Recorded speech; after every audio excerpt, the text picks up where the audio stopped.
Hello बच्चों, let's read the question. Question है which one of the following statements is और are not correct. तो आपको यहाँ पे बताना है कि कौन सी स्टेटमेंट करेक्ट नहीं है, इनकरेक्ट स्टेटमेंट बतानी है। पहली स्टेटमेंट है Brownian movement is more pronounced for smaller particles than for bigger ones. Soles of metal sulfides are lyophilic. School's Hardy law states that the bigger the size of the ion, the greater is its coagulating power. One would expect charcoal to absorb hydrogen gas more strongly than chlorine. चार statements दी हुई हैं। की concept अगर देखें तो यहाँ पे हमारा की कॉन्सेप्ट मोर देन वन होने वाला है। ठीक है, पहले अगर हम बात करते हैं तो पहले हम बात कर लेते हैं ब्राउनियन मूवमेंट की। तो देखो, ब्राउनियन मूवमेंट क्या होता है? It is the random movement of colloidal particles, है ना। आपके जो कोलॉइडल पार्टिकल्स हैं उनका रैंडम मूवमेंट होता है। और किस तरीके से होता है? अगर हम रिप्रेजेंट करना चाहें ब्राउनियन मोशन को तो कैसे करोगे? जैसे ये आपके कोलॉइडल पार्टिकल्स हैं सपोज, है ना, तो इनमें ब्राउनियन मोशन कैसे शो होगा? रैंडम जिगजैग मोशन में ये मूव करते हैं, है ना। रैंडम जिगजैग मोशन में इनका जो है मूवमेंट हमें देखने को मिलता है। And that is what the Brownian movement और द ब्राउनियन मोशन इज। अब ये साइज ऑफ द पार्टिकल पे डिपेंड करती है। अगर साइज ऑफ द पार्टिकल छोटा होगा तो ऑब्वियसली उसकी मूवमेंट ज़्यादा होगी ना।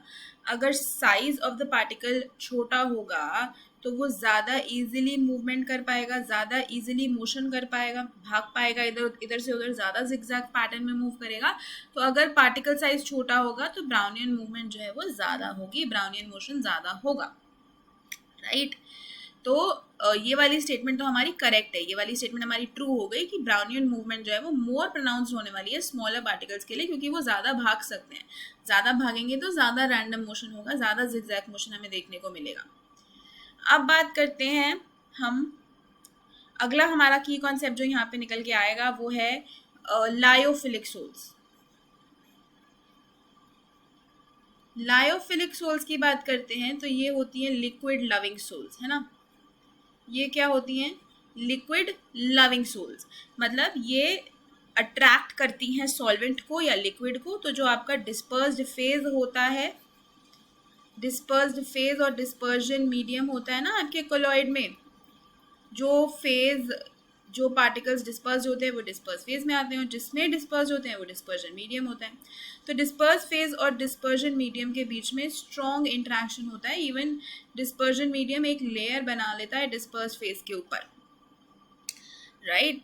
और लायोफिलिक सोल्स होते हैं, इसके जो एग्जांपल्स होते हैं वो होते हैं मैक्रोमोलिक्यूल्स। मैक्रोमोलिकुलर कोलॉइड्स में आता है ये। जैसे मैक्रोमोलिक्यूल्स मतलब पॉलीमर्स, नेचुरल पॉलीमर्स जैसे कि स्टार्च, सेलुलोज, प्रोटीन्स, एंजाइम्स, ये सब एग्जाम्पल हो जाते हैं लायोफिलिक सोल्स के।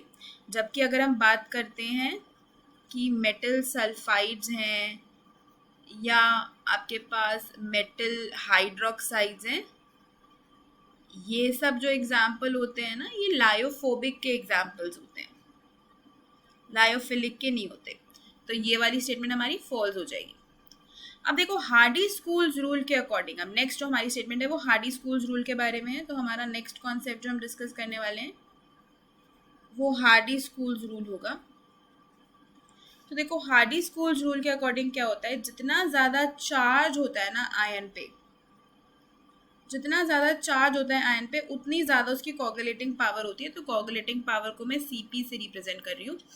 उतनी ज़्यादा उसकी कोगुलेटिंग पावर होती है। कोगुलेटिंग पावर मतलब कोगुलेशन करने की कितनी पावर है। अगर हम किसी कोलॉइडल सोल्यूशन में कोई इलेक्ट्रोलाइट डालते हैं, उसको प्रेसिपिटेट करवाते हैं, है ना, कितनी स्ट्रेंथ से, कितनी पावर से वो आयन कोगुलेट करवा पाएगा, वो उसकी कोगुलेटिंग पावर होती है। और वो डिपेंड करता है चार्ज पे। तो अगर मेरे पास सपोज Al+3 है, Mg+2 है और Na+ है, तो इसमें से सबसे ज़्यादा चार्ज Al+3 का है, तो कोगुलेटिंग पावर भी इसी की ज़्यादा होगी। और जिसके ऊपर चार्ज ज़्यादा होता है उसका साइज छोटा होता है ना। More is the charge, less is the size, क्योंकि उतने ज़्यादा इलेक्ट्रॉन्स उस पर निकल गए हैं तो ज़्यादा फोर्स लग रहा है, तो साइज एटम का छोटा हो जाता है। तो हार्डी स्कूल्स रूल के according bigger the charge of the ion greater is it's coagulating power, not the size. तो ये वाली स्टेटमेंट भी हमारी गलत हो जाती है। अगला है one would expect charcoal to absorb hydrogen gas more strongly than chlorine. तो इस केस में जो हमारा कॉन्सेप्ट लगने वाला है वो कॉन्सेप्ट है अबाउट द क्रिटिकल टेम्परेचर। तो जिस गैस का हायर क्रिटिकल टेम्परेचर होता है वो इजीली लिक्विफाई होती है, राइट, वो इजीली लिक्विफाई होती है। और अगर वो इजीली लिक्विफाई होगी तो वो इजीली एब्जॉर्ब भी होगी, तो वो इजीली एब्जॉर्ब भी होगी। तो अगर मैं क्रिटिकल टेम्परेचर्स की बात करूँ ना यहाँ पे, तो जो क्रिटिकल टेम्परेचर Cl2 का होता है वो बहुत ज़्यादा होता है in comparison to critical temperature of H2। तो Cl2 गैस का जो एब्जॉर्प्शन होने वाला है वो ज़्यादा होने वाला है इन कंपैरिजन टू H2, इसलिए ये वाली स्टेटमेंट भी हमारी फॉल्स हो गई है क्योंकि वो डिपेंड करता है क्रिटिकल टेम्परेचर पे। तो हमारी लास्ट की तीनों स्टेटमेंट्स फॉल्स हैं। तो अगर इस क्वेश्चन का फाइनल आंसर देखोगे, जो स्टेटमेंट्स नॉट करेक्ट हैं वो हैं बी, सी और D. Hope you understood it well. Best of luck.